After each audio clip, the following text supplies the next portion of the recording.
Hello বন্ধুরা, good morning. Welcome back to my new blog. কেমন আছো তোমরা সবাই? আশা করি সকলে খুব ভালো আছো, সুস্থ আছো। আমাদেরও মোটামুটি দিন যাপন চলছে।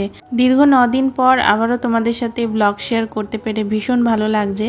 তোমাদেরকে কমিউনিটি পোস্টে জানিয়েছিলাম যে গত শনিবার থেকে আমার শরীরটা ভীষণ খারাপ করেছিল। তো সেই অসুস্থতার কারণেই আর কি পুরো একটা সপ্তাহ আমি নিজেকে রেস্ট দিয়েছি। ডাক্তারও সেটাই বলেছিল যে একটু রেস্টে থাকতে। আসলে হয়েছিল কি বলতো, আমার মানে কোমরের ডান সাইডে আমি আচমকাই ভীষণ জোরে একটু চোট পেয়েছিলাম। তো সেই চোটের কারণে মোটামুটি 2-3 দিন তো ব্যথা ছিলই। তারপরেও ব্যথাটা কমছিল না দেখে ডক্টর কনসাল্ট করি। তো ডক্টর কনসাল্ট করার পর বলল এটা একমাত্র রেস্টে থাকলে পরেই আপনি এই প্রবলেমটা থেকে বেরোতে পারবেন। তার সাথে কিছু মেডিসিন এবং কিছু মলম দিয়েছিলেন উনি। তো সেইগুলোই আর কি কন্টিনিউ ইউজ করার পরে এবং রেস্টে থেকে এখন অনেকটাই বেটার আছি। আবার বারবার করে স্নান করার কারণে কি বলতো, একটু হালকা হালকা ঠান্ডাও লেগে গেছিলো। তো সব কিছু মিলিয়ে মিশিয়ে গেল সপ্তাহটা একটু টাফই গেছে আমার জন্য। তবুও সংসারের দায়িত্বগুলো তো আমাকেই পালন করতে হবে, যতটুকু না করলে নয়। এই কটা দিন সেইভাবেই আর কি সংসারটাকে চালিয়েছি। তো সোমবার দিনকে একটু মনে হচ্ছিল সকালের দিকে ব্যথাটা কম আছে, যেহেতু ওষুধ খাচ্ছিলাম, তাই জন্য সকাল থেকে ব্লগটা স্টার্ট করেছিলাম। এটা হচ্ছে গত সোমবারের ব্লগ। তো সোমবারের কিছুটা ভিডিও শ্যুট করেছিলাম আর বুধবার দিনকে কিছুটা ভিডিও শ্যুট করেছিলাম।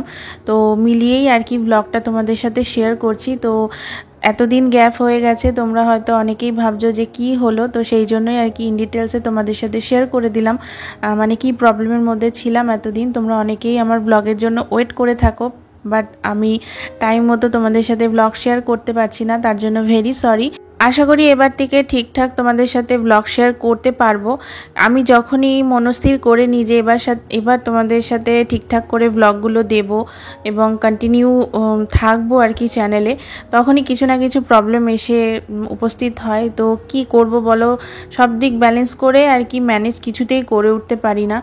তো এই হচ্ছে ব্যাপার। তো যাই হোক, তবুও চেষ্টা তো করতেই হবে, চেষ্টা না করলে তো কোনো কিছুই পসিবল না। তো চেষ্টা করব যতটা সম্ভব চ্যানেলে কন্টিনিউ থাকার এবং তোমাদের সাথে সুন্দর সুন্দর ভিডিও শেয়ার করার। তো যাই হোক, চলো ব্লগে ফেরা যাক। ব্লগের শুরুতেই অনেক বকবক করে নিলাম। তো সেই দিনকে না, যেহেতু শরীরটা খুব একটা ভালো না, সিম্পল রান্নাবান্না করেছি।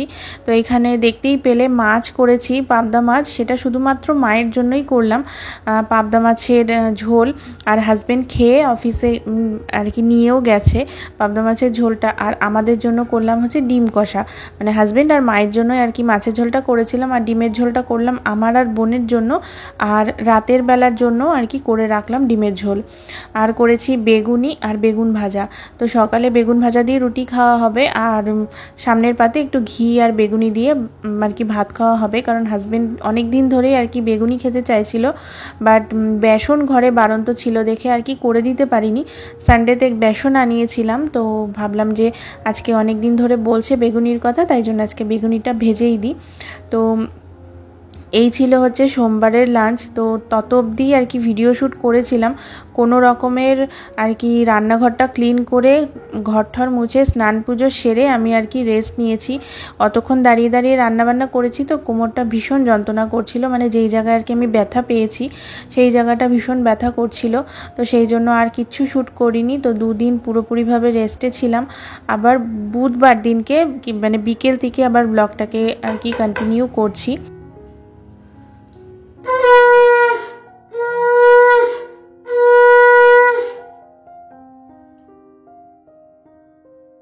সন্ধেবেলা এখন সন্ধে দেখিয়ে নিলাম। আর বুধবার দিনকেই ছিল বোনের জন্মদিন। তো বাড়ির পরিস্থিতি কীরকম তো তোমরা জানোই, মা তো অসুস্থ, সেটাও তোমরা জানো। আর তোমাদের তো বলাই হয়নি, মা হসপিটাল থেকে বাড়ি চলে এসেছিল গত শুক্রবার দিনকেই। তো বাড়ি আসার পরেও কিন্তু মা যে একেবারে পুরোপুরি সুস্থ সেটা কিন্তু নয়।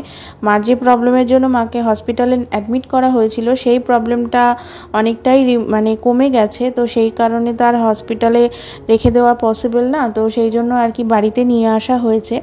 কিন্তু মা হাঁটাচলা একদমই করতে পারছে না। লোয়ার অ্যাবডোমেনটা একদমই ঠিকঠাক কাজ করছে না বলতে পারো, আর সব কিছু বিছানাতেই আর কি। তো সেই জন্য আর কি 24 ঘন্টায় আর কি লোক রাখা হয়েছে মাকে সব সময় দেখাশোনা করার জন্য। আর যেই কথাটা তোমাদেরকে আগেও বলেছিলাম যে মায়ের মাঝে মধ্যেই না ওই পালস রেটটা একদম নেমে যাচ্ছে, আর অক্সিজেনের পরিমাণটা খুব নেমে যাচ্ছে আর কি। তো এই সমস্যাগুলোর কারণেই আর কি সবসময় একটা লোক মার কাছে থাকতেই হবে। প্লাস যেটা বললাম, মা পুরোপুরিভাবে বেড রিডেন, সমস্ত কিছুই বিছানাতে, তো সেইগুলো দেখাশোনা করার জন্য লোকের প্রয়োজন। তো সেই জন্য মাকে দেখাশোনা করার জন্য 24 ঘন্টায় লোক রাখা হয়েছে। তো বাড়িতে সব সময় কাউকে না কাউকে থাকতেই হয়, হেল্পিং হ্যান্ডের ওপরে ফেলে রেখে তো আর একটা পেশেন্টকে কোথাও বেরিয়ে যাওয়া পসিবল না। আর মাঝে মাঝে মায়ের কিছু কাজে আমাকেও দরকার হয়, তো সেই সব কাজগুলো হেল্পিং হ্যান্ডের সাথে গিয়ে আমাকেও করতে হয়। সব কিছু তো হেল্পিং হ্যান্ডের ওপরে ছেড়ে দেওয়াও যায় না, তো নিজেকেও সেগুলো তদারকি করতে হয়। যতই হেল্পিং হ্যান্ড থাকুক না কেন, দেখবে একটা পেশেন্টের কাজ কিন্তু বাড়ির লোককে তদারকি না করলে হয় না। তো সেইগুলো আর কি তদারকি করা, তো মহিলা যেহেতু সেহেতু আমাকেই তদারকিগুলো করতে হয়, হাজব্যান্ডের পক্ষে তো সেগুলো পসিবল না। তো এইগুলো আমাকে করতে হবে দেখে হাজব্যান্ডকে আর কি ও বাড়িতে পাঠিয়েছিলাম। তো হাজব্যান্ড কেক নিয়ে ও বাড়িতে গেছিলো। এইভাবেই আমরা দুজনে মিলে দুজনের পরিবারের দায়িত্বগুলো আর কি ভাগ করে নিচ্ছি, সব দিকই ব্যালেন্স করতে হবে। আর বার্থডেটা এই বাড়িতেও সেলিব্রেট করা যেত, বোন এখানেই থাকে তোমরা জানোই, কিন্তু কি বলো তো, বার্থডের দিনটা চেষ্টা করি বাবা মার কাছেই থাকার, কারণ বাবা মার কাছে তো সারা বছর ওর থাকা হয় না, যেহেতু আমার কাছে থাকে। তো সেই কারণেই বার্থডের দিনটা যাতে একটু বাবা মার আদর খেতে পারে, সেই জন্যই আর কি বাবা মার কাছে পাঠানো। তো মঙ্গলবার দিনকে সন্ধেবেলা ও বাড়ি চলে গেছিলো। তো বার্থডেতে মোটামুটি 1-1.5 সপ্তাহ ওখানে কাটিয়ে তারপরে বাড়ি ফিরবে। তো যাই হোক, আমি সন্ধে টন্ধে দিয়ে একেবারে ঠাকুরের বাসন মেজে গপুকে শয়ন দিয়ে চলে এসেছিলাম ওপরে এসে মায়ের জন্য চা করলাম, আর আমার জন্য একটুখানি রুয়াবজা করলাম। খুব আর কি তেষ্টা লাগছিল, চা খেতে একদমই ইচ্ছা করছিল না, তো সেই জন্য রুয়াবজা বানিয়ে পটকাকে নিয়ে এসেছিলাম ওপরে। তো অনেক দিন তোমরা পুটু পটকাকেও দেখতে পাও না, তো পুটুকে তো এই ব্লগে দেখানো পসিবল হলো না, বাট পটকাকে যেহেতু নিয়ে এসেছিলাম তো ভাবলাম পটকার সাথেই তোমাদের সাথে একটু মিট করিয়ে দিই। তো পটকা বাবাও ভালো আছে, পুটু বাবাও ভালো আছে, কিন্তু গরমে কি বলো তো, ওদেরও ভীষণ কষ্ট হচ্ছে। তো গত দিন সানডে, আজকে আমি সোমবার দিনকে ভয়েস ওভার দিচ্ছি, গতকাল সানডে ছিল, তো ওদের দুই ভাইকেই আর কি স্নান করিয়ে দেওয়া হয়েছিল বেশ ঠান্ডা ঠান্ডা জলে। তো স্নান করে বাবুরা এখন খুব খুশি আছে। তো এই হচ্ছে ব্যাপার। তো মা জন্মদিন উপলক্ষে হাজব্যান্ডের হাত দিয়ে সমস্ত কিছু প্যাক করে পাঠিয়ে দিয়েছিল, বলেছিল লুচি করবে। আমি বললাম এই গরমে লুচি টুচি করো না, এখন যদি সবাই মিলে অসুস্থ হই, এমনি আমার শরীরটা ভালো না, তার মধ্যে যদি খেয়ে লুচি তারপরে আরও যদি শরীর খারাপ করে তাহলে কিন্তু আরও বিপদ হয়ে যাবে। তো সেই জন্য মা সেই ভয় আর কি লুচি পাঠায়নি, রুটি করে পাঠিয়েছিল। আর চিকেন কষা, পায়েস, চাটনি, কেক, এগুলো সমস্ত গুছিয়ে পাঠিয়ে দিয়েছে, আমি যাইনি দেখে। আর হাজব্যান্ডও আমাকে ছেড়ে খাবে না, তো ওই জন্য ওখানে কিচ্ছু খায়নি, নিয়ে চলে এসেছে সমস্ত কিছু প্যাকিং করে। তো বাড়িতে এনে ওগুলো সব গরম টরম করে রাতে ডিনারটা আমরা কমপ্লিট করে নিলাম। তারপরে বাসনগুলো মেজে কিচেন কাউন্টার টপটাও ভালো করে মুছে নিয়েছি, আর এখন ডাইনিং টেবিলটাও মুছে নিচ্ছি। রাতে কিছুই করতে হয়নি, শুধু জাস্ট একটু খাবারটা গরমই করেছিলাম, মানে চিকেনটা গরম করেছিলাম। রুটি তো মা পাঠিয়ে দিয়েছে, তবুও আমার এটা অভ্যাস, রান্নাঘর মানে রাত্রিবেলা শোয়ার আগে একবার মুছে রেখে শোবো, আবার সকালবেলা উঠে একবার মুছে নেব। তো সেটাই করে নিলাম। আর এতদিন সেরকম কোনো কাজকর্ম করিনি দেখে সবই আর কি ছড়িয়ে ছত্রাকখান হয়ে রয়েছে চারিদিকে। তো বেশ কয়েকটা কন্টেনার দেখলাম এদিক ওদিক ছড়িয়ে ছিটিয়ে রয়েছে, তো সেগুলোকে জায়গা মতন রেখে এখন দেখো আমি চলে এসেছি। আমার রান্নাঘরের সমস্ত জিনিসপত্রগুলো বাড়ন্ত হয়ে রয়েছে, মানে বাড়ন্ত বলতে কি বলতো, মানে কন্টেনারগুলো সব খালি হয়ে রয়েছে, সব আর কি পরিষ্কার করে সেগুলোতে মশলাপাতি যে রিফিল করতে হবে সেটাও আমি করে উঠতে পারিনি। তো আজকে ভাবলাম যে এইগুলো আগে রিফিল করে নিই, যাতে করে রান্নার সময়টা আর কি এই সব কাজ করতে গিয়ে সময় নষ্ট না হয়। সকালবেলা এমনি ভীষণ হুড়োতাড়া থাকে, তার মধ্যে শরীরটাও খুব একটা ভালো না। যতটা স্পিড নিয়ে আমি সুস্থ সময়ে কাজ করি, অসুস্থ সময় সেই স্পিড নিয়ে আমি কাজ করতে পারি না। তো সেই কারণে এই কাজগুলো যদি এখন গুছিয়ে না রাখি, সকালবেলা গিয়ে ভীষণ প্রবলেম হবে। তো তেলের কন্টেনারগুলো অনেক দিন খালি হয়েছে। তো প্যাকেট কেটে কোনো রকমে চলছিল, তো আর ফেলে না রেখে কন্টেনারের মধ্যে ভরে রাখলাম। আর যেই জায়গায় তেলের কন্টেনার, তারপর আমার নুন হলুদের জারগুলো থাকে, সেই জায়গাটাও ভালো করে একটুখানি পরিষ্কার করে তারপরে আর কি কন্টেনারগুলো রাখবো। কন্টেনারগুলোকেও একটুখানি মুছে নিয়েছি, সাথে করে জারগুলো একটু মুছে নিলাম। আর ভালো করে ডিপ ক্লিন করলাম না এই কারণেই, কারণ দোলের সময় করেছিলাম, আরও কয়েকটা দিন যাক তারপরে ভালো করে ভিতরটা আর কি মেজে ঘষে পরিষ্কার করব। তো এইভাবে আর কি আপাতত এখন গুছিয়ে রাখলাম। আর শরীরটাও সেরকম ভালো নয় দেখে আর কি কোনো রকমের কাজটা গুছিয়ে রাখা দিয়ে কথা, তো সেই রকমভাবেই রাখলাম। আর মশলার যে কন্টেনারটা রয়েছে, যেখানে আমার সমস্ত গুঁড়ো মশলা থাকে, সেই কন্টেনারটাও আর কি একটু রেডি করে রাখবো, কারণ প্রতিদিনের রান্নার মশলা আমি এখান থেকে নিয়েই ব্যবহার করি। তাতে কি বলো তো, আমার তো সপ্তাহে 3 দিন নিরামিষ, তো সেই জন্য মানে এঁঠো কাটা ছোঁয়াছানি আর কি হয় না। এই ব্যাপারটা আমি খুব মানি, মানে মানে আমিষ নিরামিষের যে ব্যাপারটা, সেই ব্যাপারটা একটু মানি আমি। তো সেই জন্য একটা আলাদা কন্টেনারে মানে পুরো প্যাকেটটা ঢালা হয় সমস্ত মশলাই, আর তার থেকে এই ছোটো ছোটো যে স্পাইস বক্স, এতে আমি ঢেলে রাখি রেগুলারের রান্নার মশলাটা, যাতে করে প্রতিদিনের রান্না করতে আমার সুবিধা হয়। আর এতে সুবিধাও হয় রান্না করতে, সমস্ত কিছু এক জায়গায় পাওয়া যায়। তো যাই হোক, আর রাত্রিবেলায় বসে বসে দেখো পরের দিন পটল চিংড়ি রান্না করব। তো সমস্তটা কেটে কুটে গুছিয়ে রাখলাম, যাতে করে পরের দিন সকালটা একটু রিল্যাক্সে আর কি হয়, তাড়াহুড়ো না করতে হয় সকালবেলা।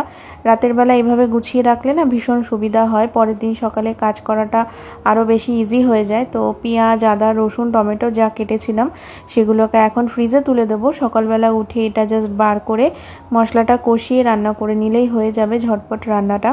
আর কি বলো তো, শরীরটা যেহেতু খারাপ, তো একটু বুদ্ধি খাটিয়ে কাজ না করলে একার পক্ষে সমস্ত দিক সামলানোটা ভীষণ কঠিন হয়ে যায়, তাই একটু বুদ্ধি খাটিয়ে চলতেই হবে। তো যাই হোক, দেখো আমি এবার স্নান করে চলে এসেছি চুল টুল আঁচড়াতে। সকালে একবার ঘুম থেকে উঠে ফ্রেশ ট্রেশ হই যখন, তখন একবার স্নান করছি, দুপুরবেলা একবার স্নান করছি, আবার ঘুমোতে যাওয়ার আগে একবার স্নান করছি। তো 3 বেলা স্নান হয়ে যাচ্ছে। তো আমার ঠান্ডা লাগবে না তো কার লাগবে বলো। তো এই যে এখন স্নান করলাম, স্নান করেই তো মানে এখন ফ্রেশ হয়েই তো এখন ঢুকবো এসিতে। তো এই করে করেই আর কি আমার ঠান্ডাটাও লেগেছে। তো যাই হোক, আর কি করা যাবে, যে হারে গরম পড়েছে সত্যি গরমটা আর নেওয়া যাচ্ছে না। এই গরমে আরও শরীর ভীষণ খারাপ হয়ে যাচ্ছে।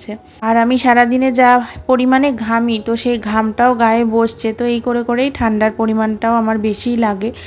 তো যাই হোক, এখন নিজেকে একটুখানি প্যাম্পার করে নিচ্ছি, মানে প্যাম্পার বলতে কি চুল টুল বেঁধে রাত্রিবেলায় এই স্কিন কেয়ারটা আমি করেই থাকি। বেসিক স্কিন কেয়ার, খুব আহামরি কিচ্ছু না।